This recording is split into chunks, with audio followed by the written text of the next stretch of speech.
Welcome to the Slop Temple. We pray this video helps. In this video, I will explain how to make beef in an air fryer. Start with the right cut, like a 1-inch thick sirloin or ribeye, for optimal results. Patting your beef completely dry is a crucial step, as it helps achieve that perfect crispy crust we all love. Then, season it generously with salt, pepper, and any other spices you enjoy.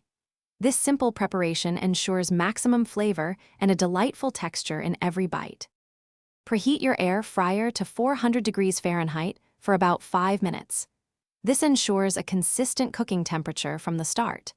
Carefully place your seasoned beef in a single layer within the air fryer basket, making sure not to overcrowd it. Cook for 8 to 12 minutes, remembering to flip the beef halfway through to ensure even browning and a perfectly cooked interior. To achieve your preferred doneness, use a meat thermometer. For a delicious medium rare, aim for an internal temperature of 135 degrees Fahrenheit.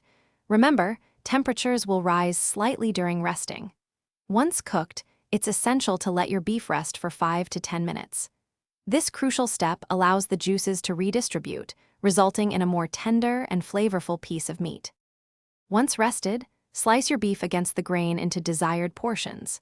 This technique helps to break down the muscle fibers, ensuring every bite is incredibly tender.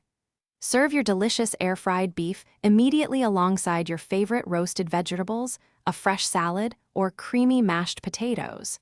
Enjoy the incredible flavor and ease of this simple, yet satisfying, meal. Thanks for watching. Consider subscribing if we helped you.